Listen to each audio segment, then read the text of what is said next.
আজকের আলোচনা সবার জন্য, যারা বিবাহিত আছেন তাদের জন্য, যারা বিবাহিত না ভবিষ্যতে বিবাহ করবেন তাদের জন্য। কি কি কাজ করলে দাম্পত্য জীবনের সুখ বা স্বাচ্ছন্দ্য আমরা পেতে পারি।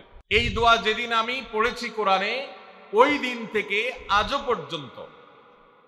পর্যন্ত আমার মনে হয় না আমার জীবনে 2 মিনিটের কোনো দোয়াও যদি হয়, 1 মিনিটের দোয়াও যদি হয়, মুহূর্তের দোয়াও যদি হয়, আমি এই দোয়াটা কখনো মিস করি বলে, জ্ঞাতসারে মিস করি বলে আমার মনে পড়ে না।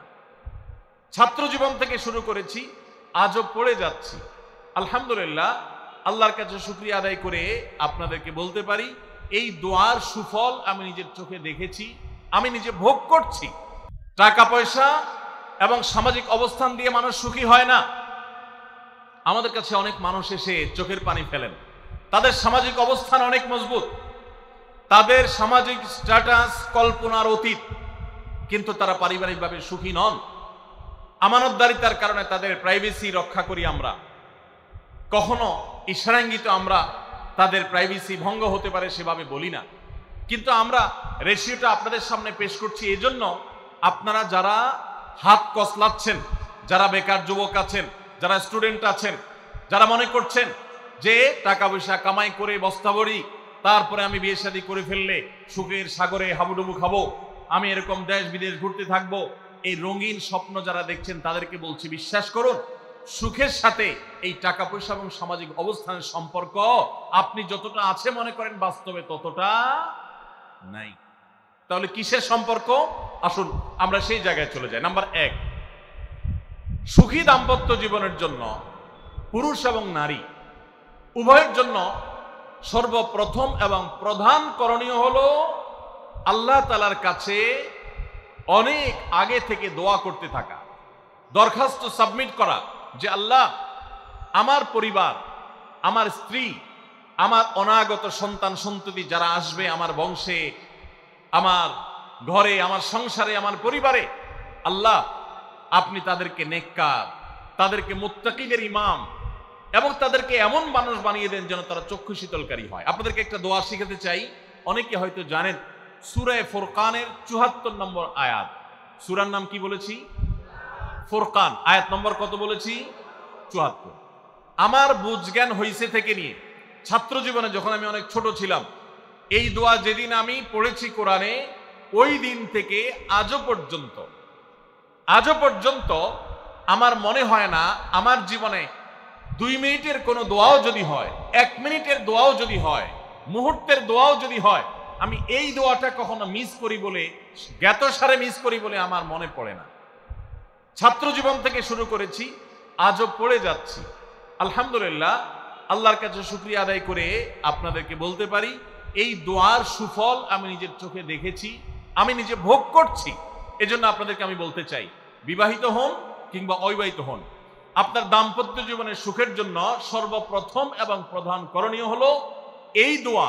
এর বাইরে আরো সাধারণভাবে আল্লাহ তাআলার কাছে দোয়া করতে থাকা, যেন আল্লাহ তাআলা আপনাকে এমন একজন জীবন সঙ্গী দেন। মা বোনরা দোয়া করবেন জীবন সঙ্গী, আপনারা দোয়া করবেন এমন যেন জীবন সঙ্গিনী দেন, যে জীবন সঙ্গী আপনার চোখ জুড়ানোর মতো হবে। দেখুন, আল্লাহর ভাষা এমন যে এই ভাষা তো অলৌকিক, এটাতে কোনো মানুষের ভাষা নয়।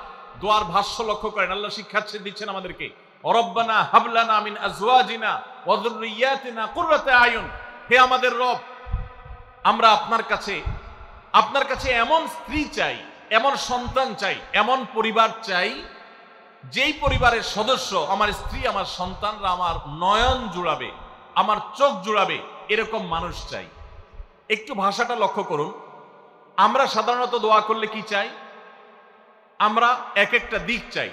ধরুন, আপনার স্ত্রী মাশাআল্লাহ অনেক সুন্দরী, অপূর্ব সুন্দরী, তিনি আল্লাহ তাআলা তাকে অনেক রূপ লাবণ্য দিয়েছেন, কিন্তু তার যদি চরিত্রটা খারাপ হয়, তাহলে এই স্ত্রীকে আপনার নয়ন জুড়াবে, চোখ জুড়াবে, চক্ষু শীতলকারী হবে? আপনার স্ত্রীর চরিত্র ভালো, দেখতে শুনতেও মাশাআল্লাহ সুন্দর, কিন্তু পড়ালেখা নাই, বুদ্ধিশুদ্ধি নাই, একটু বেকুব কিসিমের, তাহলে কি আপনার চোখ জুড়াবে? ভালো লাগবে?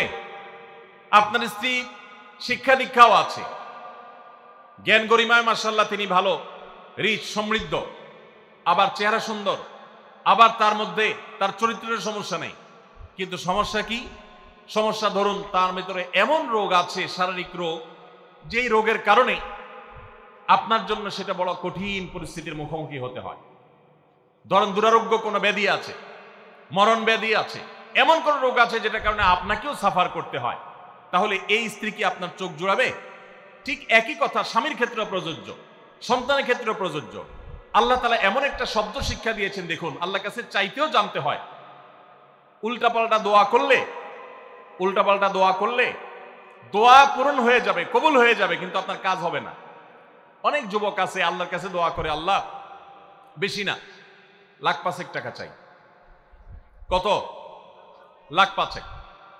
অনেক যুবক লিখে দেয় আমাদেরকে, হুজুর দোয়া করবেন, বেশি না, আমি আল্লাহর কাছে লাখ 5 টাকা চাই। আল্লাহরে টার্গেট দিয়ে দিছে, কত লাগবে? 5 লাখ। কেন? একটা বাইক কিনবে। যুবক মানুষ, রাস্তাঘাটে বাইক ছাড়া চললে ভালো লাগে না। আর একটা ভালো সেট কিনবে, না হলে ফেসবুক স্ট্যাটাস ভালো করে দেওয়া যায় না, ছবি তুলে দেওয়া যায় না। সাইফুল্লাহ ভাই ছবি তুলে দিতে বলছেন না, মাহফিলের ছবি তোলা যায় না। আর কিছু টাকা দিয়ে ছোটখাটো একটা দোকান কিছু একটা করবে, বিয়ে শাদীর ব্যবস্থা করবে, বাস, বেশি কিছু চাই না। তো আল্লাহ তাআলা 5 লাখ টাকা ধরেন আপনাকে দিয়ে দিল, সাথে একটা রোগও দিয়ে দিল। ওই রোগে খরচ হবে 6 লাখ। তাহলে আপনার এই 5 লাখের কোনো মানে আছে? আপনারা একটা প্রসিদ্ধ ঘটনা অনেকেই শুনেছেন, একটা চুটকি, যে এক যুবক দোয়া করছে, আল্লাহ তোমার কাছে আমি এমন একটা লাইফ চাই।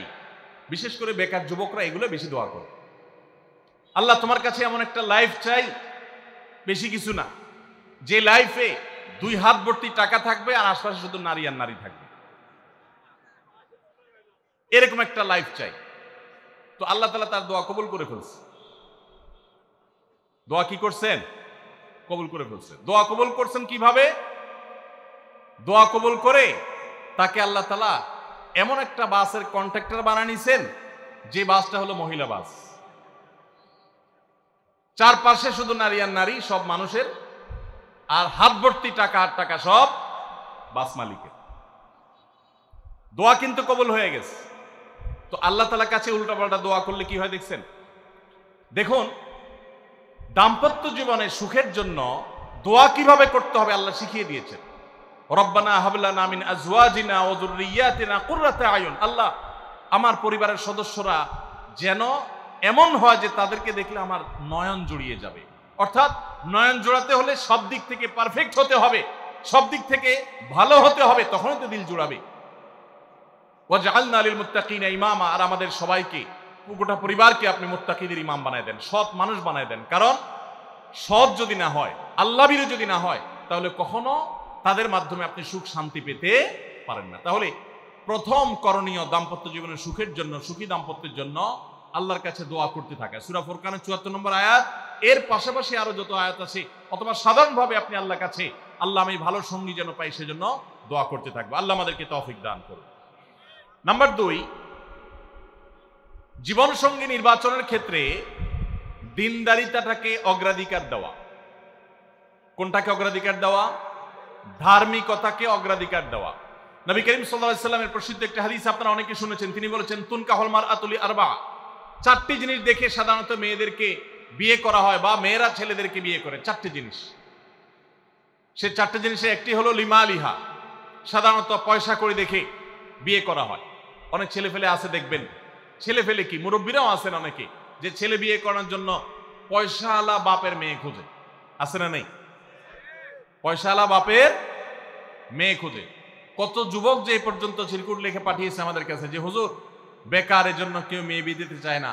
আবার অনেকে লিখে পাঠিয়েছে, হুজুর সরকারি চাকরি ছাড়া মেয়ের বাবারা মেয়ে দিতে চায় না। আছে না এই সমস্যা?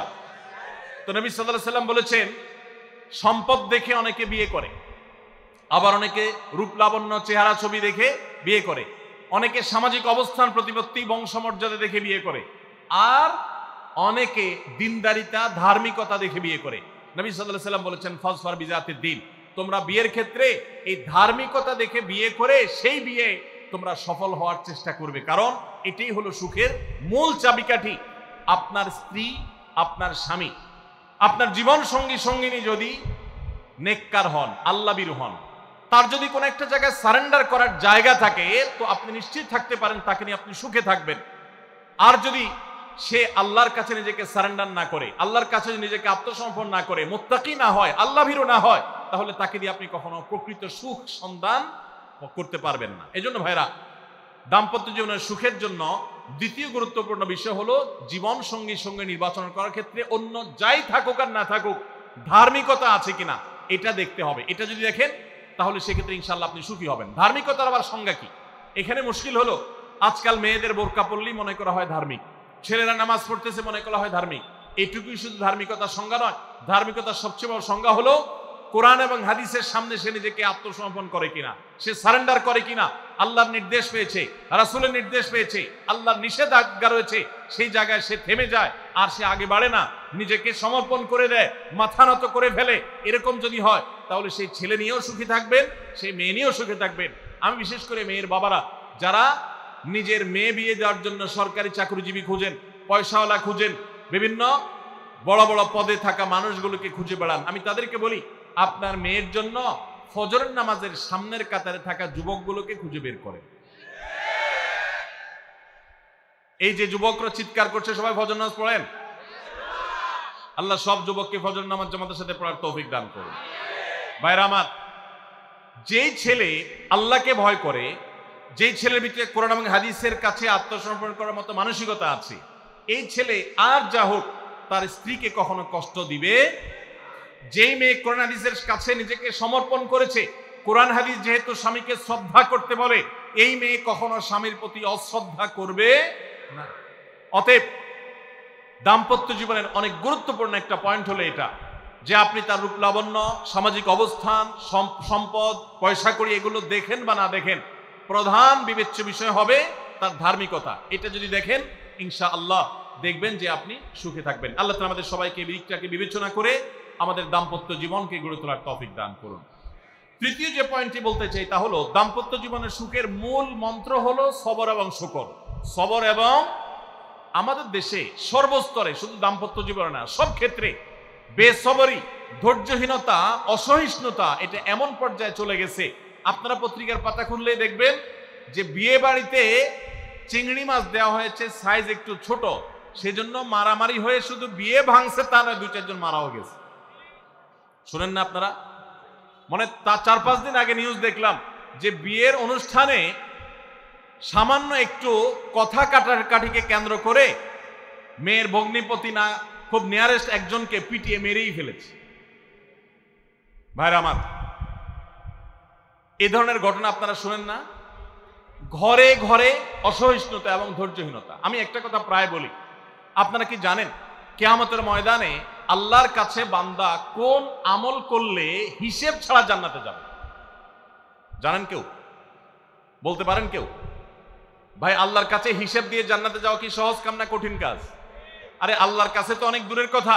আপনি যে প্রতিষ্ঠানে চাকরি করেন তার মালিকের কাছে, উপরস্থ বসের কাছে একেবারে পুঙ্খানুপুঙ্খ করে প্রতিটা পয়সার হিসাব দিয়ে একদম সবকিছুতে পারফেক্টনেস প্রমাণ করা, এটাই তো একটা কঠিন কাজ, দুঃসাধ্য কাজ। সেখানে সারা জীবনের হিসাব আল্লাহর কাছে দিয়ে পাই পাই করে তারপর আপনি জান্নাতে যাবেন, বিষয়টা এত সহজ না। তাহলে হিসেব ছাড়া আল্লাহ তাআলা এমনিতে বলবেন হিসাব টিসাব নাই, তোমাকে এমনি জান্নাতে দিলাম, এটা চান আপনারা? দেখুন কোরআনে কারীম আল্লাহ তাআলা বলছেন ইন্নামা ইউওয়াফাস সাবিরুনা আজরাহুম বিগাইরি হিসাব। আল্লাহ বিনিময় দেওয়ার ক্ষেত্রে, সওয়াব দেওয়ার ক্ষেত্রে দুনিয়াতে যারা সবরকারী হবে, যারা ধৈর্যশীল হবে, যারা সহিষ্ণু হবে, যারা নিজেকে নিয়ন্ত্রণ করতে পারবে, এই সবরকারীদেরকে আল্লাহ তাআলা হিসেব ছাড়া দিবেন, তাদেরকে সওয়াব দিবেন হিসেব ছাড়া।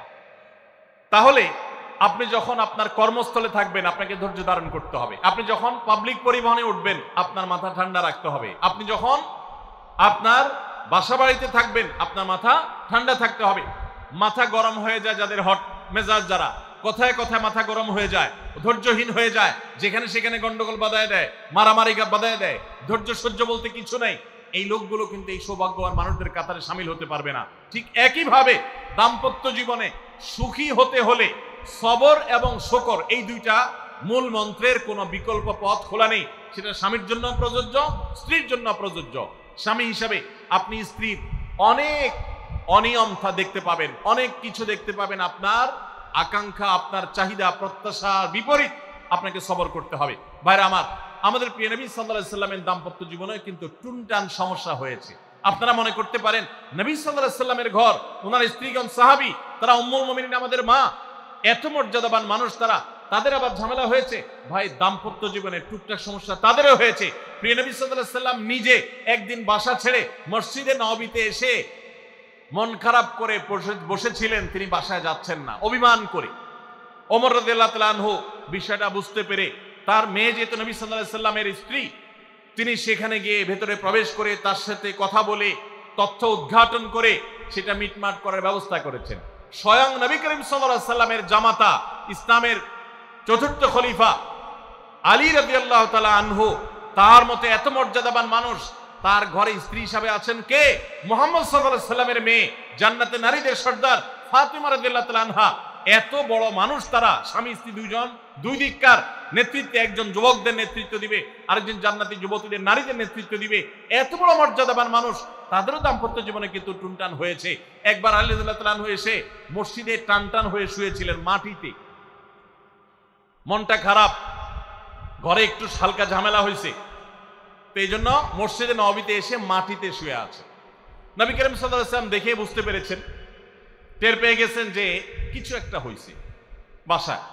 তখন তিনি জামাইকে ডেকে বললেন, কমিয়া আবা তুরাব, এ মাটির বাপ, মাটিতে শুয়ে আছেন, এই জন্য রসিকতা করে বললেন, এ মাটির বাপ, উঠো, দাঁড়াও, দেখি কি হয়েছে বলো। ভাইরা আমার, দাম্পত্য জীবনে টুকটাক সমস্যা হবেই হবে। যারা বিয়ে করেন নাই আগে থেকে প্রস্তুত থাকেন,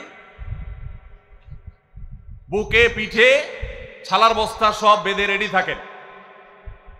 বিশেষ করে সময় যেভাবে গড়াচ্ছে, তাতে করে সামনে থেকে হেলমেট পরেও যাওয়া লাগতে পারে।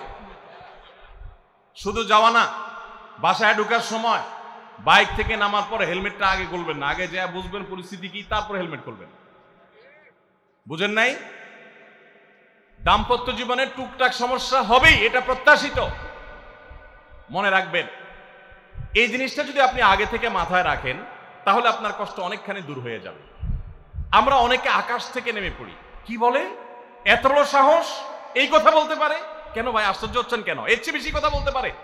মাথা বাড়ি মারছে, আরে ভাই ছুরি মারে নাই যে শুকর আদায় করে। বুঝেন নাই কথা? একই কথা বোনদের জন্য প্রযোজ্য। আমার মা বোন যারা শুনছেন তাদেরকেও বলছি, আপনার স্বামীর একটা কথা শুনে আপনি আকাশ থেকে নেমে পড়ছেন, আকাশ ভেঙে পড়ছে মাথার উপরে। কি এটা বললো সে, আপনি ডিপ্রেসড হয়ে যাচ্ছেন। আরে বোন, ডিপ্রেসড হচ্ছেন কেন? এটা কেন? আরো শক্ত কথা আপনাকে বলতে পারে, এটা আপনি মাথায় রাখেন। কারণ দিন শেষে তিনি মানুষ, তার ভুল হতে পারে, একটা সময় তিনি তার ভুল বুঝতে পারেন। দাম্পত্য জীবনে যদি স্বামী স্ত্রী উভয়ে যদি ধৈর্যশীল না হয়, সবরকারী না হয়, হুটহাট রিয়াকশন করে ফেলে, কখনো দাম্পত্য জীবনে সুখী হওয়া সম্ভব নয়। মনে রাখতে হবে, একসাথে থাকতে গেলে, দুইটা পাতিল একসাথে থাকতে গেলে টুনটান লাগে না? বাধে হয় না? আপনার কাছে যদি কেউ এসে গাল গল্প দেয়, দেখবেন অনেকে গাল গল্প দেয়। গাল গল্প দেওয়া লোক আছে না নাই? ভাই 30 বছর সংসার করেছি, জীবনে আমাদের একটা কথা হয়নি। ডাহা মিথ্যুক, এ লোক ডাহা মিথ্যুক। আপনার 50 বছরের সংসারে কোনো বিষয় হয় না। হ্যাঁ, ঝগড়া করেন না, সেটা ভিন্ন বিষয়, কিন্তু ভিন্ন মত হবে না, দ্বিমত তৈরি হবে না, নিজেদের মধ্যে ভুল বোঝাবুঝি তৈরি হবে না, একবারও হবে না জীবনে, অসম্ভব। মুহাম্মদ সাল্লাল্লাহু আলাইহি সাল্লামের ঘরে যদি হয়ে থাকে, আলী রাদিয়াল্লাহু তাআলা ফ্যামিলিতে যদি হয়ে থাকে, সাহাবীদের ঘরে ঘরে যদি হয়ে থাকে, আপনি কে? মনে রাখবেন, এই সমস্ত ডাহা মিথ্যা কথা শুনে আপনি চিন্তা করেন, হায় হায় রে, তাহলে আমার বউটা এত ডাইনি। আর মহিলা চিন্তা করে, আমি স্বামীটা এত অমানুষ, কত বড় ডাকাত। দেখো, তার স্বামী স্ত্রী জীবনে কোনো কথা হয় না, আর আমার স্বামী ডেইলি একবার মা বাপ তুলে না গালিগালাজ করলে তার বাটার পেটে ব্যথা হজম হয় না। এই সমস্যাগুলো আছে না নাই? ভাইরা আমার, সবর করার জন্য, সবর করা সহজ হবে আগে থেকে যদি প্রস্তুত থাকেন যে এই সমস্যা হবে। আশরাফ আলী থানভী রাহমাতুল্লাহর নাম শুনছেন আপনারা? ভারত মহাদেশের এমন একজন আলেম ছিলেন, খুব বিচক্ষণ মানুষ ছিলেন, অনেক বিদগ্ধ মানুষ ছিলেন, অনেক বড় আল্লাহওয়ালা ছিলেন, নেককার মানুষ ছিলেন। তো থানভী রাহমাতুল্লাহর কাছে এক লোক এসে বলল, হুজুর, আমার বাসায় যখনই যাই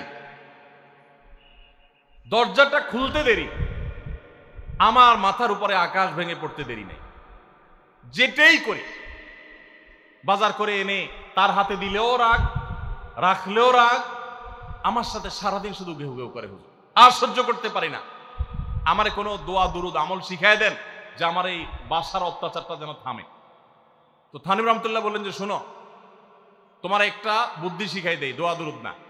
বুদ্ধি হলো, এখন থেকে বাসায় গিয়ে দরজা নক করবা, যে নক করার আগে 1 মিনিটের মোরাকাবা করবা। কি করবা? মোরাকাবা বুঝেন? ধ্যান। ধ্যান এটা কল্পনার জগতে ডুবে যাবা 1 মিনিটের জন্য, জাস্ট 60 সেকেন্ড। কি ধ্যান করবা? দরজা যায় থামবা, থেমে চোখ বন্ধ করে মাথাটা নিচু করে চিন্তা করবা, আমার ঘরের ভিতরে একটা কুকুর আছে। আর কুকুর মানুষ দেখলে কি করবে? ঘেউ ঘেউ করবে।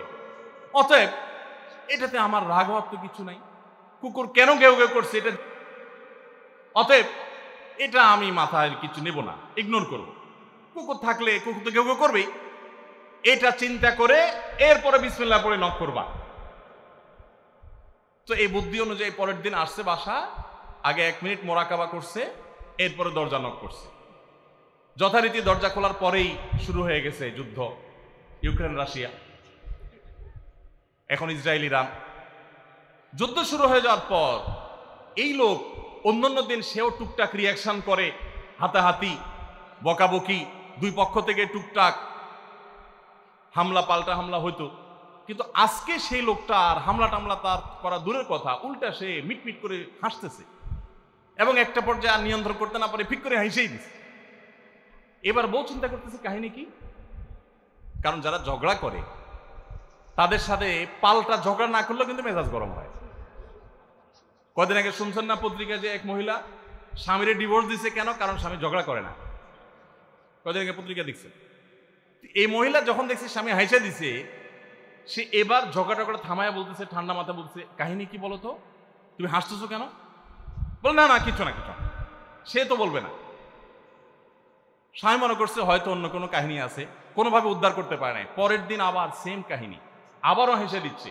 মহিলা চিন্তা করছে ব্যাপার কি, বলে না আজকে তো তোমার একদিন কি আমার একদিন, বলতেই হবে তোমার। কেন তুমি হাসতেছো? আমার ঝগড়ার বিনিময়ে তুমি ঝগড়া না করে হাসতেছো, অপমান করতেছো। আমার ঝগড়ার কোনো দাম নাই? আমি কি কথা বলতেছি না, এগুলো কোনো মূল্য নাই? যখন চেতে যাচ্ছে এবার বলতেছে, শোনো তুমি যেহেতু জোরই করতেছো, তাইলে আমি বলি, আমি গেছি এক হুজুরের কাছে, হুজুর আমার এই বুদ্ধি শিখাই দিছে, আমি সে বুদ্ধি অনুযায়ী চিন্তা করি। এখন আমি চোখের সামনে যখন চিন্তা করি যে কুকুর গেউ করতেছে, আমার হাসি আসে। বউ চিন্তা করে, কি বললা তুমি?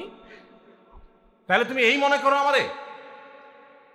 এবার থেকে বেচারে ঝগড়া করার আগেই তা থেমে যায়, চিন্তা করে হায় হায় আমি ঝগড়া করলে তো সে মনে মনে আমার ওইটা চিন্তা করবে। বুঝতে পারছেন? দাম্পত্য জীবনে একটু বুদ্ধিশুদ্ধি করে না চললে, শুধুমাত্র সোজা হয়ে দোয়া দুরুদ পড়বেন আর সব সোজা হয়ে যাবে, শুয়ের মতো, এত সোজা না। একটু বুদ্ধিশুদ্ধি খাটায় চলতে হয় এবং সবর করতে হয়। এই যে ভদ্রলোক যদি সবর না করতেন, তাহলে মারামারি কাটাকাটি করে কখনো সমাধান হয় না। স্বামী স্ত্রী উভয়কেই আমরা এই যে ঘটনা বলেছি, এই ঘটনার মাধ্যমে কাউকে ছোট করার উদ্দেশ্য না, জাস্ট বোঝানোর উদ্দেশ্য। এটা বিপরীত দিক থেকেও হতে পারে যে আমরা সবর করতে হবে দাম্পত্য জীবনে। তাহলে আগে থেকে যদি এই ঘটনা বলার উদ্দেশ্য হলো যে এই ভদ্রলোক আগে থেকে যখন অপেক্ষা করছেন যে হ্যাঁ অনাকাঙ্ক্ষিত কিছু হতেই পারে, তখন এটার জন্য প্রস্তুত থাকার কারণে আর তার ঝামেলা বাড়ে নাই, বরং কমছে। এখন আপনি যদি আগে থেকে প্রস্তুত থাকেন, দাম্পত্য জীবনে টুকটাক সমস্যা হবেই। দুই ঘরে দুইজন মানুষ একসাথ হয়েছি, বহু কিছুতে গরমিল হবে। অতএব আমরা সবর করব, ধৈর্য ধারণ করব, ভালো দিনগুলো দেখব। প্রিয় নবী সাল্লাল্লাহু আলাইহি সাল্লাম বলেছেন, তুমি তোমার স্ত্রীর কোনো কিছু দেখে যদি রাগান্বিত হও, তুমি তোমার স্বামীর কিছু দেখে যদি মেজাজ গরম হয়, তো মনে রাখবা তার অনেক গুণ আছে যেটা দেখলে তোমার ভালো লাগা কাজ করবে। কারণ একটা মানুষ এমন নাই পৃথিবীতে যার সব গুণ খারাপ, একটা গুণও ভালো নাই। একজন আস্ত ডাকাতও যদি হয়, আস্ত পাপিষ্ট মানুষও যদি হয়, খারাপ মানুষও যদি হয়, তার ভিতরও কোনো না কোনো ভালো গুণ অবশ্যই আছে। তোমার স্ত্রী, তোমার স্বামীর মধ্যে কোনো না কোনো ভালো গুণ আছে। তুমি সেই গুণটা খুঁজে বের করো এবং সেটাকে কল্পনা করো, তাহলে তোমার মধ্যে তৃপ্তি আসবে, সমৃদ্ধি আসবে, ভালো লাগা কাজ করবে। এজন্য ভাইরা, দাম্পত্য জীবনের সুখ শান্তির জন্য সবর এবং শকর।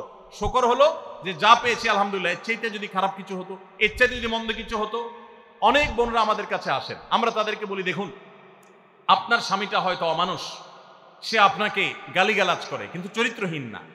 অনেকের স্বামীটা খুব ভদ্র কিন্তু চরিত্রহীন, ব্যবহার ভালো করে চরিত্রহীন, তাদের কষ্ট আপনার চাইতে কম না।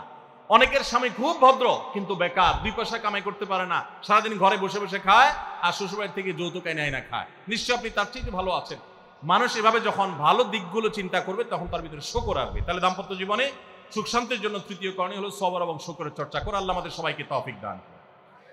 4 নম্বর হলো স্বীকৃতি দিতে জানা। অনেক লোক আছে নিজেকে খুব শিয়ানা মনে করে, স্বামী হয়ে বউর তারিফ করতে রাজি না, বউ হয়ে স্বামীর তারিফ করতে। দাম্পত্য জীবনের সুখের জন্য একে অন্যের তারিফ করার কোনো বিকল্প নাই। প্রিয় নবী সাল্লাল্লাহু আলাইহি সাল্লাম তার স্ত্রীদের তারিফ করতেন, প্রশংসা করতেন। আয়েশা রাদিয়াল্লাহু তাআলা আনহাকে বলেছেন যে আয়েশা, তোমার অবস্থানটা হলো খাদ্যের মধ্যে সারিদ নামক একটা বিশেষ খাদ্য আছে, রুটি এবং গোশতের ঝোল মিছিয়ে আরবরা খায়। নবী সাল্লাল্লাহু আলাইহি সাল্লাম বলেছেন, সারিদ এই খাদ্যটা যেরকম খুব প্রিয় অন্য সব খাদ্যের চাইতে আমার কাছে, অন্য সব নারীদের চাইতে তুমি আমার কাছে সেরকম প্রিয়। আপনারা জানেন স্বামী স্ত্রী একে অন্যের সাথে মিথ্যা কথা বলা, বউয়ের সাথে মিথ্যা কথা বলা, মিথ্যা কথা বলে সব ধরনের মিথ্যা কথা না, পামপট্টিমূলক মিথ্যা কথা বলা, প্রশংসামূলক মিথ্যা কথা বলা, এটা জায়েজ আছে। মিথ্যা কথা বলা কোথাও কিন্তু জায়েজ নাই। মিথ্যা কথা বলা ইসলামের জঘন্য অপরাধ। কিন্তু স্বামী স্ত্রী পরস্পরের সাথে প্রশংসামূলক, যেটাকে সহজ বাংলায় পামপট্টি বললাম, এই পামপট্টিমূলক বা প্রশংসামূলক মিথ্যা কথা বলা জায়েজ আছে। কিরকম? আবার এটা যাইয়া এখন থেকে বাজার থেকে 500 টাকার কাপড় নিয়ে যায় বলেন 2000 টাকা দিয়ে কিনছি, এটা কিন্তু জায়েজ নাই। কেন জায়েজ নাই? কারণ কোনোভাবে যদি ওই 500 টাকার ট্যাগ মহিলা ধরে ফেলতে পারে তাহলে মায়ের কিন্তু একটাও নিচে পড়বে না, বলবে মিথ্যুকের পুত মিথ্যুক, সারা জন্মে এই কাম করে আসছোস, তাইলে ওই রকম মিথ্যা কথা বলা যাবে না। আমার পরিচিত এক লোক আছে, সরকারি একজন কর্মকর্তা বড়, উনি বলেন যে মহিলাদেরকে বাজার করে খুশি করার মতো কঠিন কাজ আরেকটা খুব কম আছে। যারা সংসার করেন তারা জানেন। কারণ আমি একটা কথা প্রায় বলি, দুনিয়াতে বহু বুদ্ধিমান মানুষ আছে, বহু চালাক মানুষ আছে, কিন্তু একটাও চালাক বা বুদ্ধিমান স্বামী আছে বলে আমার মনে হয় না পৃথিবীতে। বুঝা ঠিক বলছেন? বহু চালাক বুদ্ধিমান মানুষ দুনিয়াতে আছে, কিন্তু কোন চালাক বা বুদ্ধিমান স্বামী দুনিয়াতে। তার মানে কি? প্রত্যেকটা বউয়ের কাছে তার স্বামীটা হলো আস্ত বেকুব। যত বড় শিক্ষিত হোক, যত বড় রাজনীতিবিদ হোক, যত বড় মাথাওয়ালা হোক, যত বড় শেয়ানা হোক, যত বড় ব্যবসায়ী হোক, বউয়ের কাছে বউগুলা, সব বউরা, মহিলারা মনে করে কি এ বেটা বেকুব। ম্যাক্সিমাম ক্ষেত্রে এটার ভিতরে আলাদা একটা আনন্দ আছে। বউয়ের কাছে বেশি শেয়ানা সাজার ভিতরে বেশি আনন্দ নাই। পরিবারের কাছে বেশি শেয়ানামি করতে হয় না, সেখানে বোকা সাজার ভিতরে একটা আনন্দ আছে। যাই হোক, তো ওই যে ভদ্রলোকের কথা বলছিলাম, বাজারের কথা বলছিলাম, যে বাজার করে মহিলাদের খুশি করা খুব কঠিন। আপনি গোশত কিনেন, মাছ কিনেন, যাই কিনেন, তারা খুব কমই সন্তুষ্ট থাকে বেশিরভাগ ক্ষেত্রে। সব মেয়েদের কথা বলছি না। কেন সন্তুষ্ট থাকে না? কারণ তারা আশা করে আরো কম দামে কিনবেন, আরো কম দামে কিনবেন। আপনি জিতে গেলে তারা খুশি, হেরে গেলে আপনারা বকাজি বেশি। তো এক সরকারি কর্মকর্তা, বড় কর্মকর্তা, আমাকে বলতেছিলেন যে দেখেন, আমি সারা জীবন বাজার করি আর বইয়ের বকা শুনি। আমি চলে যাওয়ার পর আমার অফিসের একজন কেরানি আছে, তাকে দায়িত্ব দিছি বাজার টাজার করার জন্য। এই লোক বাজার করার পর আমার বউ বিরাট খুশি, বলে যে তার নাম ধরে বলতেছে, অমুক বাজার করলে প্রতিদিন ঠিক মতো বাজার করে, দাম দোষ ঠিকঠাক থাকে, মাপজোপ সব ঠিকঠাক থাকে, তোমারে প্রতিদিন ধরায় দেয় দোকানদার, কমায় দেয়। 2 কেজির গোশত আমার কাছে মনে হয় 1.5 কেজি দিছে, ওজন কম দিছে মনে হয়, নজরে উঠে না। তো লোকটা বলেছে আমার খুব সন্দেহ হলো, একই দোকান থেকে আমিও আনি, সেও আনে, আর আমার তো ঠকানোর কথা না, পরিচিত দোকানদার। তাহলে মহিলা এই কথা বললো, তার ব্যাপারে কাহিনীটা কি? তারা ডেকে বলছে, বলো তো কাহিনী কি, সিক্রেটটা কি? তো লোকটা বলতেছে যে স্যার, সত্য বলতে কি, আমি গোশত 3 কেজি কিনলে ম্যাডামকে বলতাম 2 কেজি, 1000 টাকা কিনলে ম্যাডামরে বলতাম 500 টাকা। টাকা তো আপনি দিবেন, আপনার সাথে বোঝাপড়া হবে, কিন্তু আমি জানি বাসায় এটা বললে বউরা খুশি থাকে। তো এই জন্য আমি একটু কমায় কমায় বলি দাম, আর জিনিস কমায় কমায় বলি। তখন সে প্রতিদিন 2 কেজি মাংস যেটা দেখে আপনি আনেন, আজকে দেখে যে সে 1 কেজি মাংস ওই পরিমাণ, তখন সে তো খুশি হবেই স্যার। তখন ওই লোকটা বলতেছে, দেখেন, সে এইটা করে আমার গোটা সংসারে আগুন ধরায় দিচ্ছে।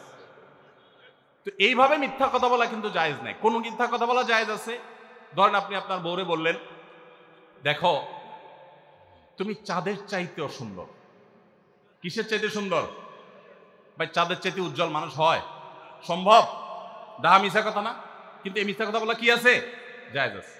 সৌদি আরবের একজন আলেম ডক্টর আয়েজ আল কারনি, মুসলিম বিশ্বের সবচেয়ে জনপ্রিয় আলেমদের মধ্যে একজন, ওনার একটা বক্তব্য আমি শুনেছি, অত্যন্ত চমৎকার কথা বলেন এবং দারুণ দারুণ টিপস দিয়ে থাকেন। উনি বলেন যে একটা ইউনিভার্সিটি প্রোগ্রামে স্টুডেন্টদের সামনে উনি বলছিলেন যে আমি একবার একটা আইডিয়া দিয়েছি দাম্পত্য জীবনের সুখ শান্তির জন্য, বলেন যে এটা ইমপ্লিমেন্ট করে অনেকেই সুফল পেয়েছেন, আমাকে ব্যক্তিগতভাবে জানিয়েছেন।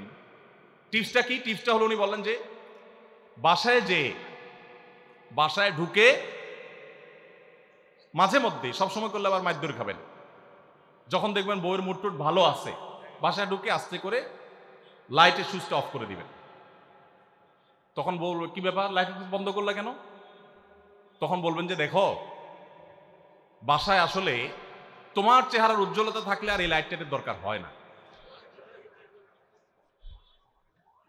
মহিলা ধরে ফেলবে যে আপনি পাম্পটি দিচ্ছেন, বাতাস দিচ্ছেন, কিন্তু পাম্প যাকে দেন সে যতই বুঝুক না কেন, কিছু না কিছু কাজ হয়, কিছু না কিছু। একেবারে শতভাগ যদি বুঝে কাউকে প্রশংসা করছেন, সে বুঝে, তারপরও সে একটু খুশি হয়, ভালো লাগে। তো উনি বললেন যে শরবত বানায় আনছে বউয়ে, তখন বলবেন যে দেখো চিনি দিও না, চিনি দিও না। তারপর বউরে বলবেন যে আঙ্গুলটা একটু চুবাই দাও। কেন? কারণ তুমি আঙ্গুলটা চুবাই দিলে ওটা চিনি চেয়ে বেশি মিষ্টি লাগে।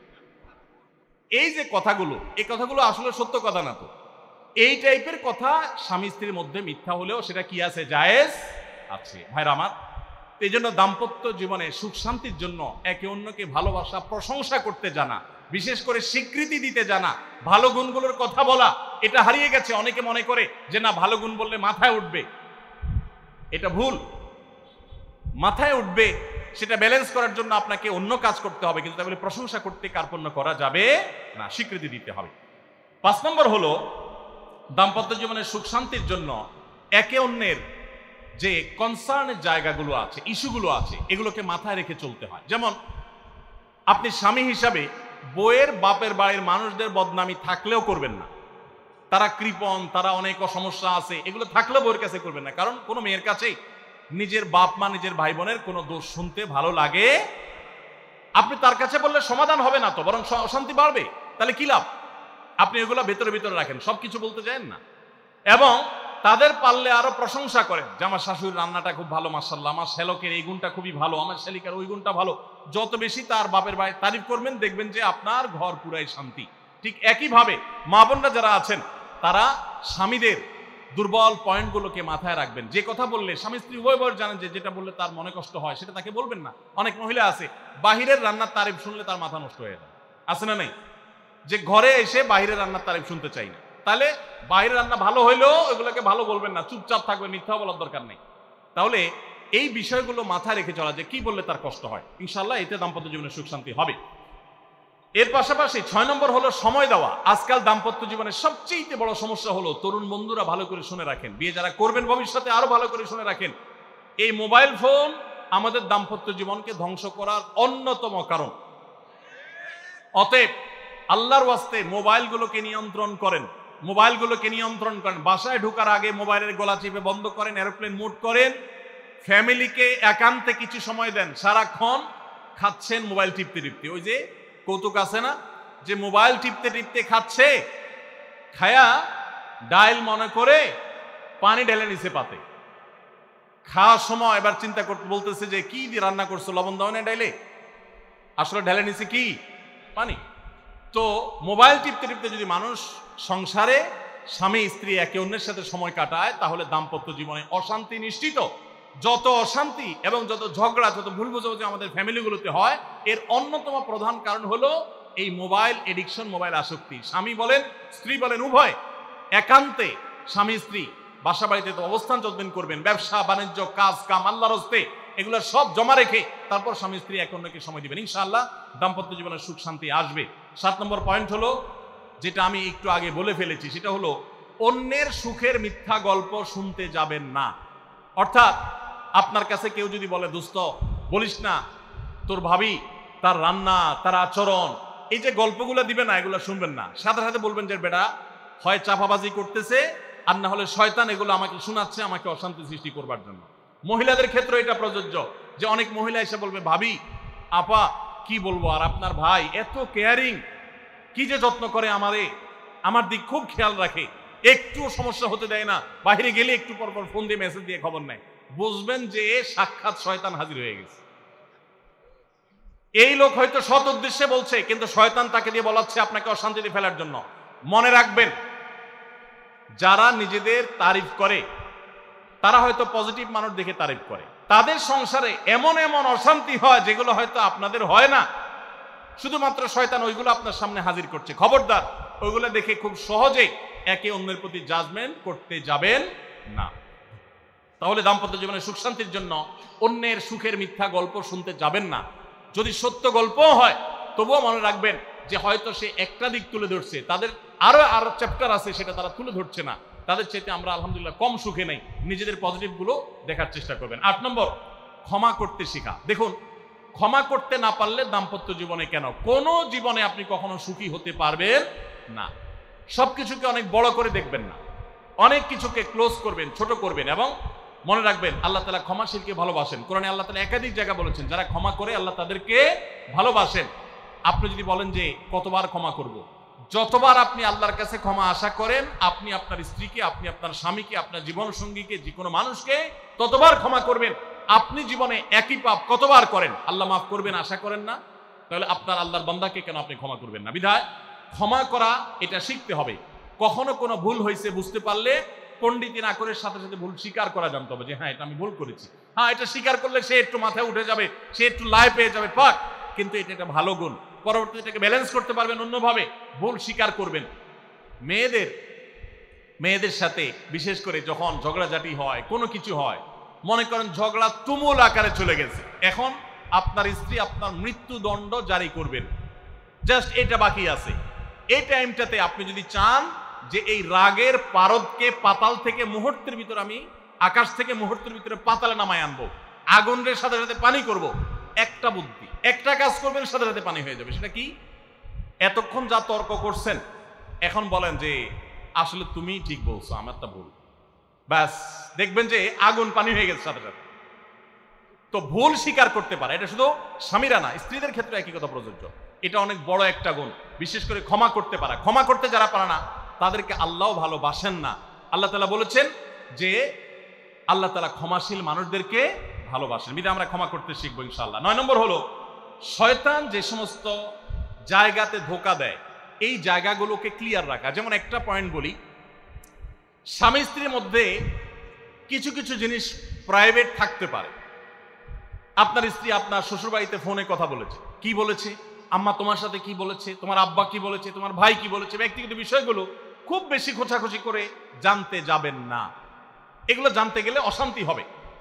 এবং অনেক সময় দেখা যেতে পারে কোনো কিছু দেখে আপনার সন্দেহ হয়েছে, তাহলে এটা পেটের ভিতর রাখবেন না।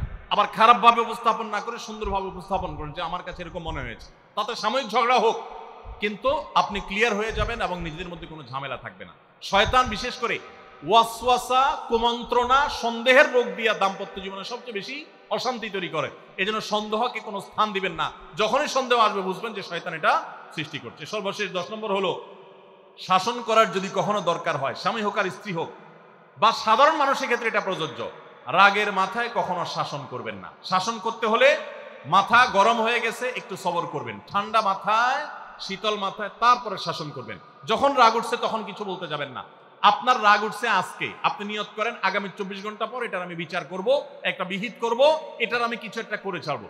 24 ঘন্টা টাইম নেন, ইনশাআল্লাহ আপনি নিশ্চিত থাকেন 24 ঘন্টা পর যদি আপনি এটা নিয়ে বসেন, তাহলে আপনার এই বসাটা অনেক বেশি হবে ন্যায়সঙ্গত। এটাতে কোনো প্রকার সীমালঙ্ঘন থাকবে না, রাগের চোটে অন্যায় আচরণ হবে না, জুলুম হবে না, বাড়াবাড়ি হবে না, যথাযথ শাসন হবে। যেই কোনো মানুষের ক্ষেত্রে এটা প্রযোজ্য। আপনার একটা ছেলে এমন কোন অন্যায় কাজ করছে, আপনি এখন তাকে মাথা হট হয়ে গেছে, এখন শাসন করতে গেলে জুলুম হয়ে যেতে পারে। একটু সবর করেন, সময় নেন, দেখবেন রাগটা প্রশমিত হয়ে লেভেলে চলে আসছে। এরপর যদি শাসন করেন দেখবেন জুলুম হবে না। তো স্বামী স্ত্রী উভয়ের ক্ষেত্রে একই কথা প্রযোজ্য। ঝগড়া যখন করতে মন চায়, মেজাজ যখন গরম হয়, তখন না করে একটু পরে করেন। আমি সৌদি আরবে প্রবাসে যখন ছিলাম, আমি দেখেছি অনেক বাংলাদেশি ভাইয়েরা, তখন নেটের এত বেশি প্রচলন ছিল না, তারা মোবাইলে একটার পর একটা কার্ড রিচার্জ করতো 50 রিয়াল 100 রিয়াল দিয়া। কেন? শুধুমাত্র বউয়ের সাথে ঝগড়া করার জন্য। কিসের জন্য? কারণ কথা বলতেছে, মনে করেন কোন একটা বিষয় নিয়ে তুমুল বিশ্বযুদ্ধ বেঁধে গেছে দুইজনের, এখন এই পাশ থেকে ওই পাশ থেকে কথা চালাচালি ঝগড়াঝাটি চলতেছে, চিল্লানি চেঁচামেচি, হঠাৎ করে লাইন কেটে গেছে, ব্যালেন্স শেষ, দৌড় দিয়ে চলে গেছে দোকানে, এই তাড়াতাড়ি একটা কার্ড দেন ভাই, তাড়াতাড়ি রিচার্জ করতেছে। কেন? তাকে এখন কি করতে হবে? অসমাপ্ত ঝগড়ার সেকেন্ড ইনিংস শেষ করতে হবে। আবার কার্ড শেষ হয়ে যাচ্ছে, ইনিংস ঘোষণা হয়ে গেছে, আবার যায় সে কার্ড রিচার্জ করে থার্ড ইনিংসে ঝগড়া করছে। কত বড় বেকুব চিন্তা করে, কত বড় নির্বুদ্ধিতা। এই ঝগড়াটা স্বামী স্ত্রী দুই জায়গায় থাকেন, ফোনে যদি ঝগড়া হয়, আমি বুদ্ধি দেই যে ফোনটা যখনই দেখলেন যে ঝগড়া শুরু হয়ে গেছে, তখন সাথে সাথে মোবাইলটা অফ করে ফেলান। অফ করে 3 দিন মাত্র রাখেন, অন্য একটা নাম্বার বাটন ফোন দিয়ে আপাতত অফিসের কাজ কাম ছাড়েন, আর বউয়ের সাথে যোগাযোগের নাম্বারটা 3 দিনের জন্য বন্ধ রাখেন। 3 দিন পরে মোবাইলটা আস্তে করে ওপেন করেন। এবার নিয়তি করেন যে ঝগড়া এটাই হবে, বউরে বলবেন দেখো তোমার সাথে ঝগড়া এখানে এই পর্যন্ত থামতেছে, আমরা এখান থেকে আবার শুরু করবো ইনশাল্লাহ 3 দিন পর। 3 দিনের বিরতি দিচ্ছি, যুদ্ধবিরতি, যথারীতি 3 দিন পরে আমরা আবার শুরু করব।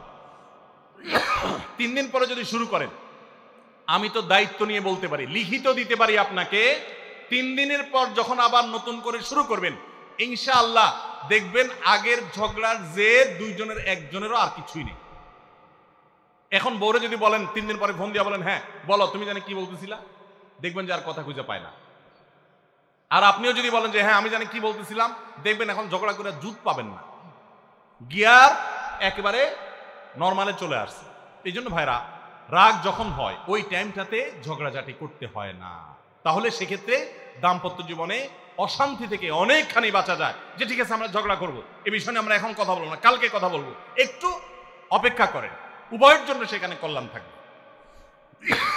আল্লাহ তাআলা আমাদের সবাইকে এসব বিষয়গুলোকে দেখে মেনে চলার তৌফিক দান করুন। আমি আবারও বলছি এই 10টা পয়েন্ট।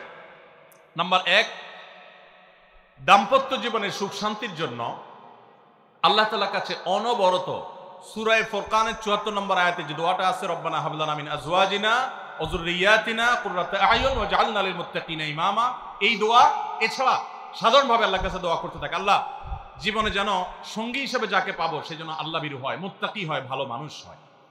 এরপরও যদি খারাপ মানুষ পড়ে যায় তো মনে রাখবেন ফেরাউনকে আল্লাহ তাআলা আসিয়ার মতো নেককার মানুষ দিয়েছেন, আসিয়ার মতো নেককার মানুষের কাছে ফেরাউনের মতো অত্যাচারী স্বামী দিয়েছেন। আবার আল্লাহ তাআলা নূহ আলাইহিস সালামের মতো মানুষকে, লূত আলাইহিস সালামের মতো মানুষকে তাদের অবাধ্য এবং আল্লাহর প্রতি ঈমান আনে নাই এমন নারী, এমন স্ত্রী দিয়েছেন।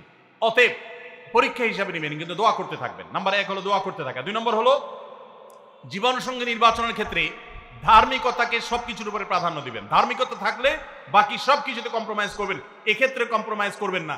অনেকে বলে, মেয়ে যদি বলে না ধার্মিক ছেলে ছাড়া আমি বিয়ে বসবো না, তো বাপ মা বা অন্য অনেকে বুঝায় যে না তুমি একটু কম্প্রোমাইজ করো, ছেলেকে পরে নামাজি বানাই নিও, ছেলের টাকা পয়সা আছে এটা ঠিক রাখো, নামাজি পরে বানাই নিও। সব সময় রেডিমেড পাইলে আপনি আর বানাতে যাবেন কেন? আগে দিনদারিতা দেখবেন, টাকা পয়সাওয়ালা বানাই নেওয়া যাবে, অন্য কিছু বানাই নেওয়া যাবে, কিন্তু দিনদারিতা সবকিছুর উপরে যেন থাকে। 3 নম্বর হলো সবর এবং শুকর। স্বামী স্ত্রী উভয়কে এটা যদি চূড়ান্তভাবে অবলম্বন না করে দাম্পত্য জীবনের শান্তি সম্ভব না। 4 নম্বর হলো একে অন্যের ভালো কাজগুলোর স্বীকৃতি দিতে জানতে হবে এবং প্রশংসা করতে জানতে হবে। এটা অনেক বড় একটা গুণ স্বামী স্ত্রীর, পরস্পরের প্রশংসা করতে পারা, এবং প্রশংসা করাটা একটা ভালো গুণ স্বামী স্ত্রীর। প্রশংসা করতে গিয়ে মিথ্যা বললে, বাড়িয়ে বললেও সেটা গুনাহ হবে না, স্বামী স্ত্রীর ক্ষেত্রে শুধুমাত্র এটা স্পেশাল। আর 5 নম্বর হলো স্বামী স্ত্রী পরস্পরের দুর্বল জায়গাগুলোতে আঘাত করা যাবে না। যে জিনিসটা কথা বললে তিনি মনে কষ্ট পান ওইটা তাকে বলা যাবে না, ওইগুলো থেকে এড়িয়ে চলতে হবে। যে এই বিষয়ে তিনি কথা বলতে চান না, স্বামী তার মায়ের বিষয়ে যদি বলে রাগ হয়ে যায় তাহলে এই বিষয়ে আমি কোনো কথা বলবো না, ভুল থাকলেও সেগুলো দেখেও না দেখার ভান করব, সবর করব।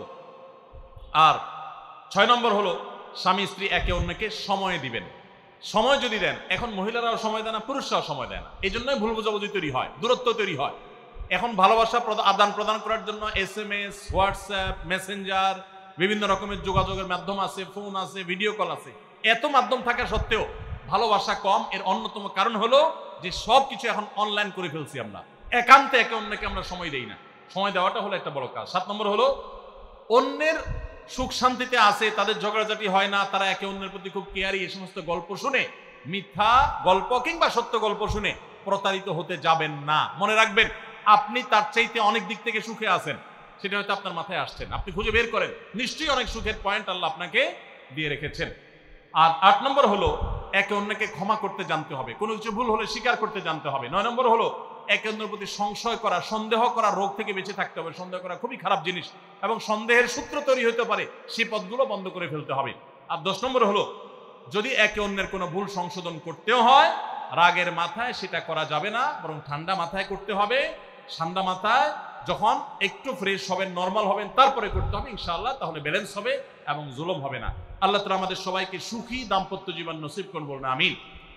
আমাদের দাম্পত্য জীবনের সুখ শান্তির উপরে আমাদের জান্নাত অনেকখানি নির্ভর, আমাদের জাহান্নাম থেকে মুক্তি অনেকখানি নির্ভর। কারণ দিনদার জীবন সঙ্গী সঙ্গিনী না হলে, জীবন সঙ্গী সঙ্গিনী মুত্তাকি না হলে জান্নাতের পথের যাত্রাটা অনেক কঠিন হয়ে যায়। এজন্য পরস্পরের জন্য দোয়াও করতে থাকবো, চেষ্টাও করতে থাকবো। আল্লাহ তাআলা আমাদের সবাইকে সে তৌফিক দান করুন।